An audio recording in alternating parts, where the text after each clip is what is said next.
ആറാട്ടുപുഴ ഗ്രാമപഞ്ചായത്ത് 6-ാം വാർഡിലെ മണിവേലിക്കടവിന് തെക്കുവശത്തായി കായലിൽ അശാസ്ത്രീയമായി നടത്തുന്ന മണൽ ഖനനത്തിനെതിരെയുള്ള പ്രക്ഷോഭം ശക്തി പ്രാപിക്കുന്നു. കഴിഞ്ഞ ദിവസം ജനകീയ സമരസമിതി എക്സിക്യൂട്ടീവ് അംഗമായ വാഴപ്പറമ്പിൽ അജി കരുണാകരന് മർദ്ദനമേറ്റിരുന്നു. എന്നാൽ ഭിന്നശേഷിക്കാരനായ അജിയുടെ പരാതിയിൽ കൊടുത്തിട്ടുള്ള വിവരങ്ങൾ അടിസ്ഥാനപ്പെടുത്തിയല്ല എഫ്ഐആർ ഇട്ടതെന്ന് ആക്ഷേപമുണ്ട്.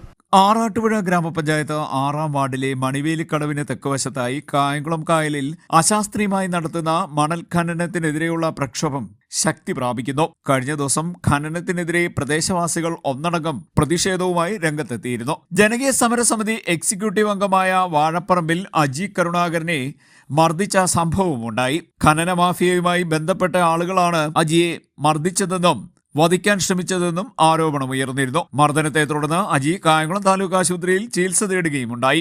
ഇതിനെ തുടർന്ന് കനകക്കുന്ന് പോലീസിൽ പരാതി രേഖാമൂലം നൽകുകയും ചെയ്തു. തുടർന്ന് കാർത്തികപ്പള്ളി താലൂക്ക് ഓഫീസിൽ വെച്ച് RDOയുടെ സാന്നിധ്യത്തിൽ യോഗവും ചേർന്നിരുന്നു. എന്നാൽ ഭിന്നശേഷിക്കാരനായ അജിയുടെ പരാതിയിൽ കൊടുത്തിട്ടുള്ള വിവരങ്ങൾ അടിസ്ഥാനപ്പെടുത്തിയല്ല പോലീസ് നടപടി സ്വീകരിച്ചത് എന്ന ആക്ഷേപമുയർന്നിട്ടുണ്ട്. വരും ദിവസങ്ങളിൽ പ്രക്ഷോഭം ശക്തിപ്പെടുത്താനാണ് ജനകീയ സമരസമിതിയുടെ തീരുമാനം. ഞാൻ പറഞ്ഞ മൊഴിയൊന്നുമല്ല പോലീസ് ഉദ്യോഗസ്ഥർ എടുത്തിട്ടുള്ളത്.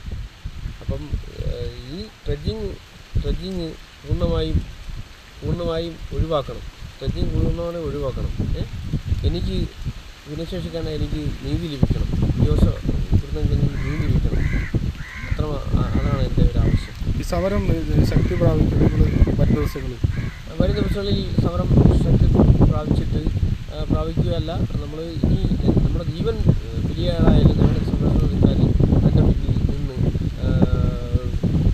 സമരം ശക്തിപ്പെടുത്തും. ഇവിടെ പൂർണ്ണമായും ഒഴിവാക്കണമെന്ന് നിങ്ങളുടെ ആവശ്യം? പൂർണ്ണമായിട്ട് ട്രെഡ്ജിങ് ഒഴിവാക്കണം, അതാണ് നമ്മുടെ ആവശ്യം.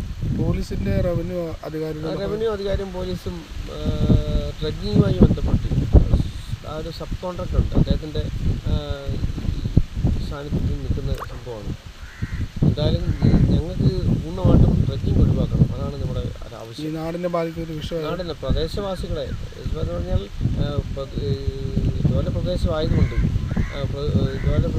ആ പ്രദേശവാസികളെ അത് മൊത്തത്തിൽ ബാധിക്കുന്ന ഒരു വിഷയമാണ്. അപ്പോൾ അത് ഒഴിവാക്കണമെന്നാണ് സമരം ശക്തമാണ്. മണൽ ഖനനം പൂർണ്ണമായും ഒഴിവാക്കണമെന്നാണ് സമരസമിതിയുടെ ആവശ്യം. CDNet news, Kayamkulam.